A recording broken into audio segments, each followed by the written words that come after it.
Hi, and welcome to An Artist Drink Cocktails. I'm your host, Katie Phillips. This is the show that's all about offering creative inspiration over conversations with artists. And there's cocktails involved. Today I'm going to go visit Lorra Kurtz.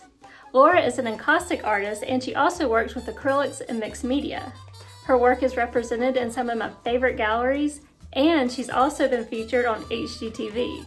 So I'm hoping to go get a peek at her process and maybe learn a couple of her secrets.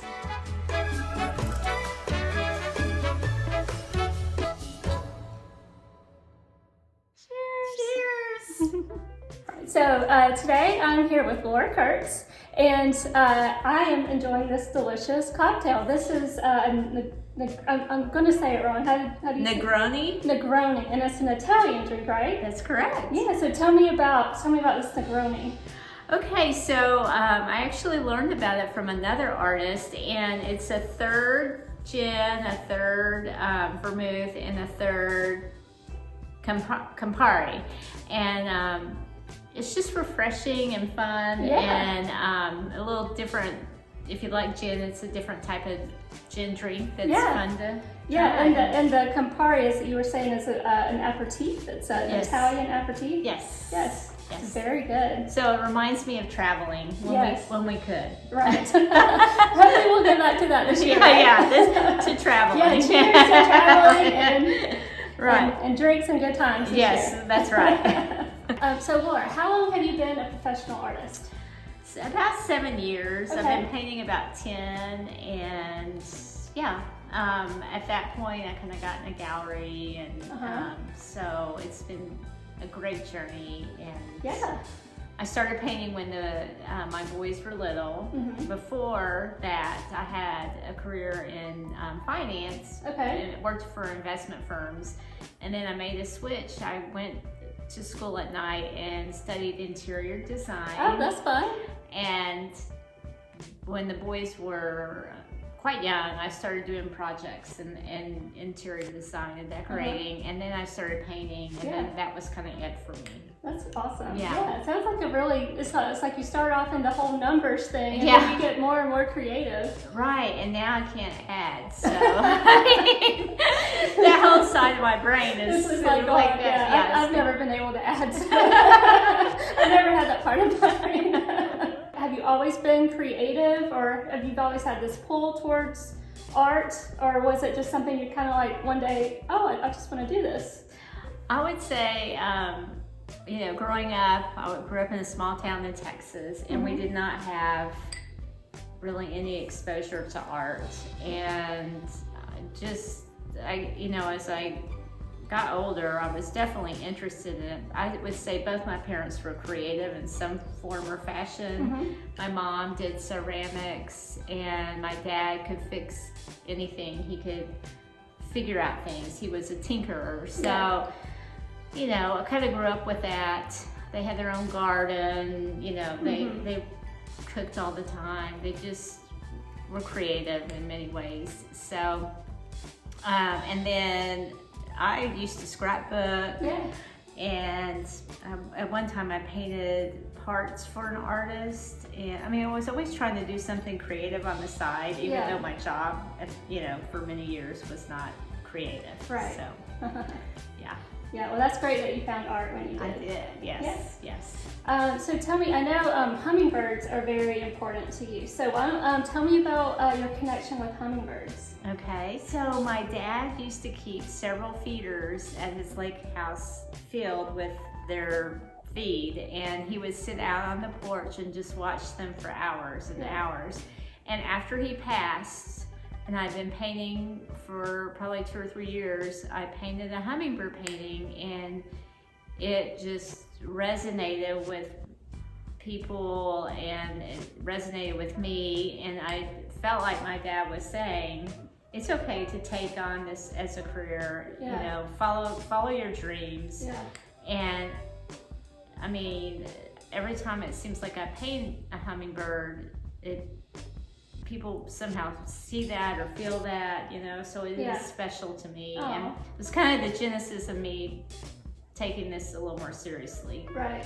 Your artwork was recently featured on HGTV, and I think that is just so amazing. So tell me about, how did that opportunity come about, and tell me, tell me. Okay, all right. So, Instagram, as hard as it is to post and keep up with things, there's a lot of positive things that can happen. So Tamara Day of Barga Mansions, someone from her staff reached out to me, and she said, Tamara really loves your artwork. Would you be interested in having some pieces on the show? And I'm like, at first I'm like, is this a scam? Because you get a lot of isn't it funny how your brain immediately goes to like, oh, this has got to be a scam.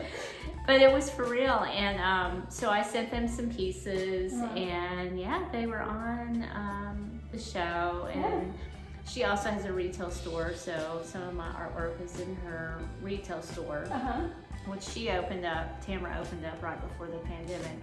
But so it was just a fluke, and she just came across my artwork, and they reached out, and it was, it's so cool how those opportunities just present themselves. It was really so fun. Tell me about when you saw your painting like on TV. Like, tell me about that.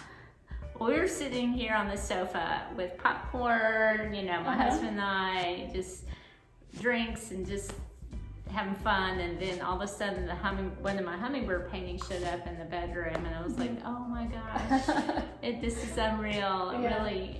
It was very special. So So with all of this talk about your artwork and your art journey, I would love to see your studio and where you create all of your wonderful pieces. Well, I would love to have you come down and take a look. So okay, great. And it's just right here in your home, right? Yes, downstairs. Okay.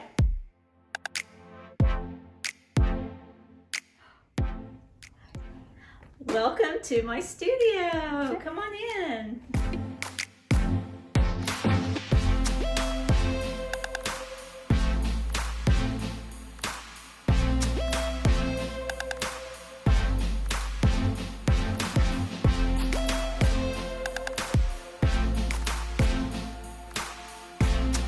This is my wall easel. It's great because you can move these to fit any size canvas, and you can put multiples on it. So, and it takes up a lot less space than normal easels. So you can look at things as a grouping and kind of see which ones are more successful. These are all works in progress right now, but you can kind of find the strong one and maybe bring up the other ones to that level, so it's good to see a lot of works at the same time. Yeah, I love that. So there is a lot going on, a lot in progress. This is the encaustic area. When you do this, all my encaustic stuff happens. Like, here's the medium and tools and palettes to heat the wax, and here's one I was working on today before you got here. So, and pigments and everything. This is just kind of contained over here for encaustic because they're really two totally different mediums. There's some crossover, but not much. Right. And then, so on this wall, this one's encaustic. Okay. And that is it.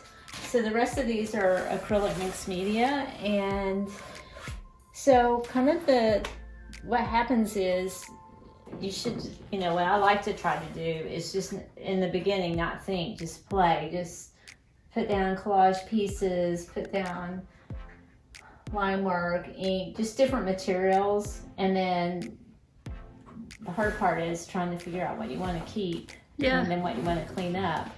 But so a lot of these are just early on, just lots of layers before. There has to be a lot of mess before the magic happens. So anyway.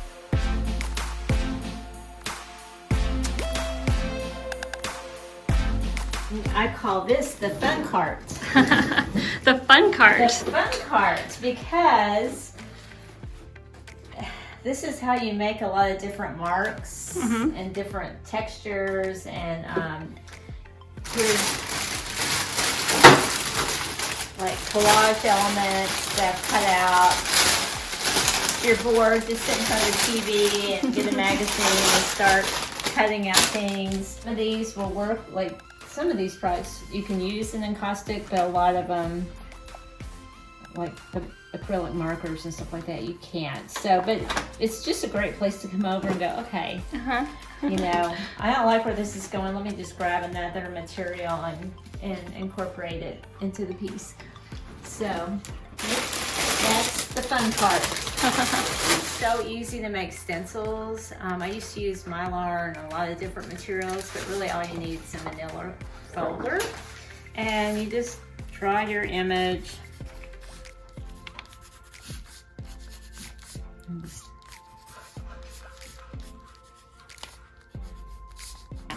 Then you just cut around it, put a space around it.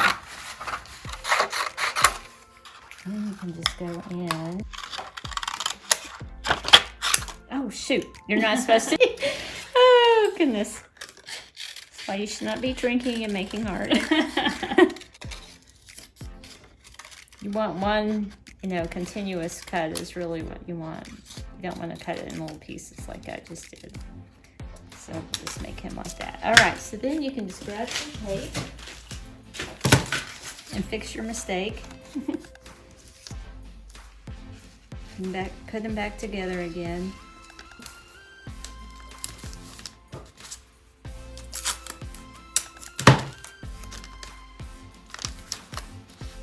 Now you have a stencil. And it's just so easy.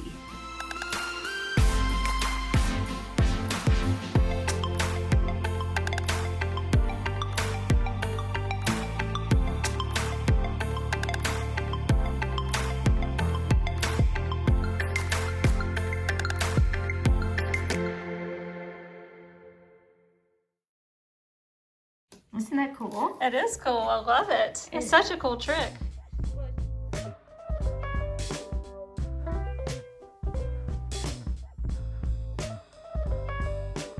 Okay, so Laura, tell me, what is it like a typical day in your studio here? Okay, there's really not a typical day. I do try to paint every day, even if it's for 20 minutes. Right. Sometimes it's for hours, but you know, I come down here, I kind of assess what I need to do and kind of, but I do bounce around. Like, I'm gonna work on this painting, and then all of a sudden I'm working on these 3 other ones. So you really don't know what's gonna happen. And then there's the business side of it, which takes up a good amount of time. Yeah. So, but I do try to, after lunch, start painting. Mm-hmm. Yeah. So you have a good probably 5 to 6 hours in the studio, you'd say, or probably, and it's probably every day. Yeah, it's every day. So, but I love it. That's so good. It's enjoyable to me. Yeah, it's kind of an escape. Exactly. Yeah. Tell me, how do you find inspiration for your artwork?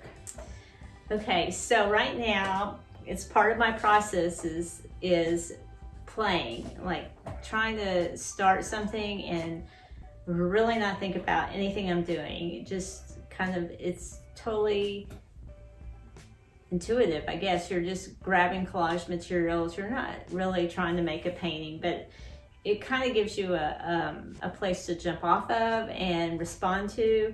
And at some point, it really goes back between intuitiveness and responding. Right. And you know, I always paint hummingbirds. I love nests. I love nature. I love florals. I'm doing feathers now. I've done cityscapes. Mm-hmm. I'm always curious how people live, and I've traveled enough, and I love seeing how different societies live and eat and all that stuff.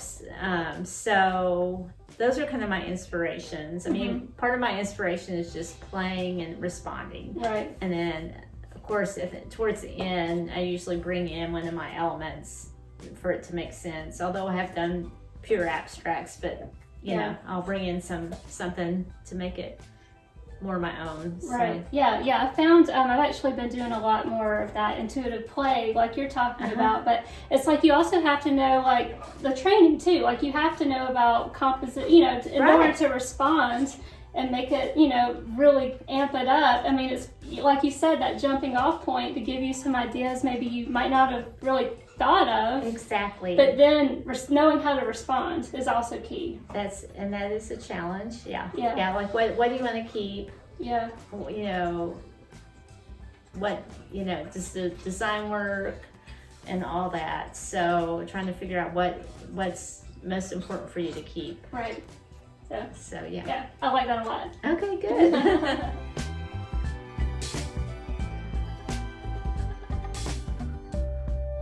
Okay, so Lorra, so tell me, what is something on your artist bucket list? Like something that you really hope to accomplish, one day as an artist? Okay, I would love to live in Paris for a few months and rent an apartment there and immerse myself into their culture and study art and just go to the museum, study art, maybe take some painting lessons.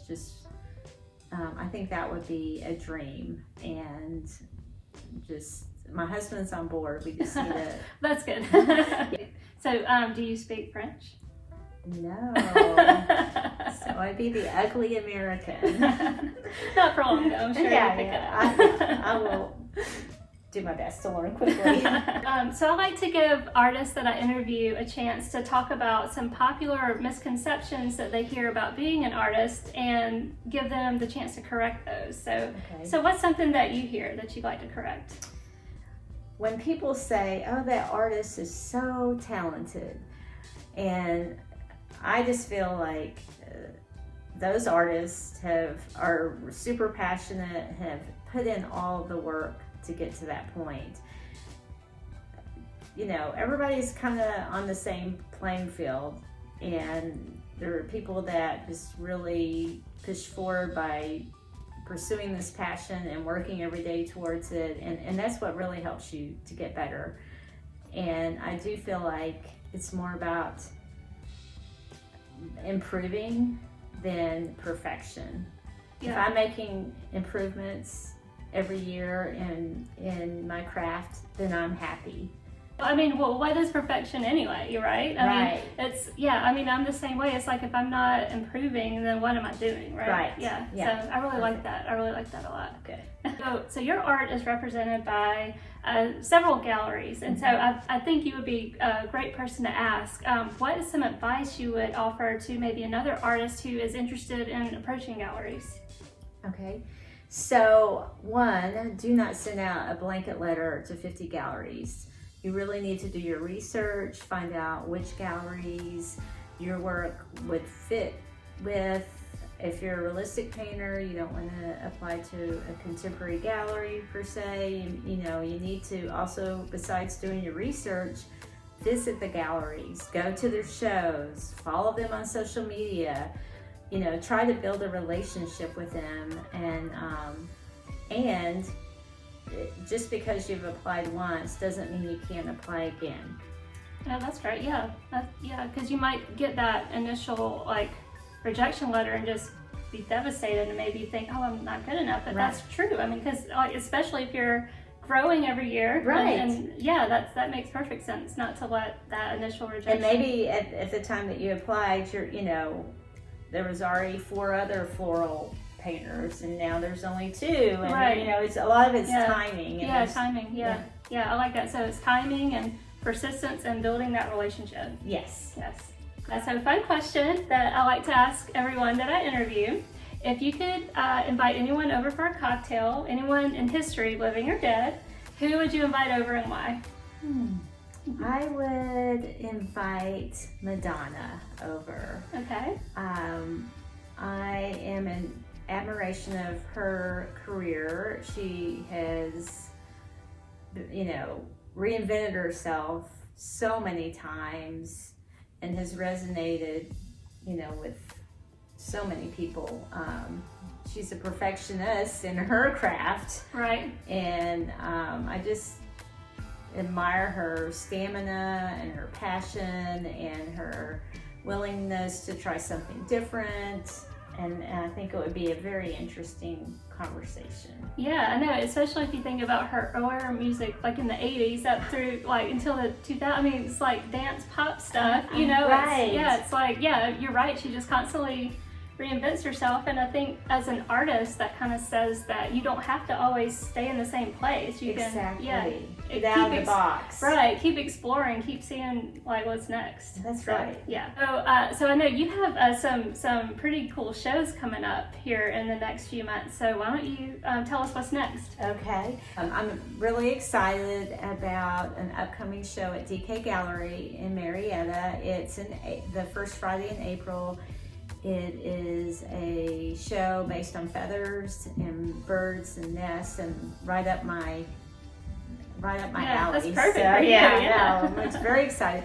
And then I'm going to also participate in one in June, and it's a square show, and all the work there from a variety of artists will be on square canvases. Mm-hmm. So that'll be cool too. Yes, it's like the Marietta Square on the square. yeah, that's perfect. Yeah. Well, thank you, Laura, so much for introducing me to this lovely Italian cocktail and showing me your studio and your process and just having me over tonight. So Thank you, Katie. Yes, Thanks for coming. thank you. Please come over again. I will. Join us on the blog where you can learn more about Laura and, of course, get the recipe for that delicious cocktail.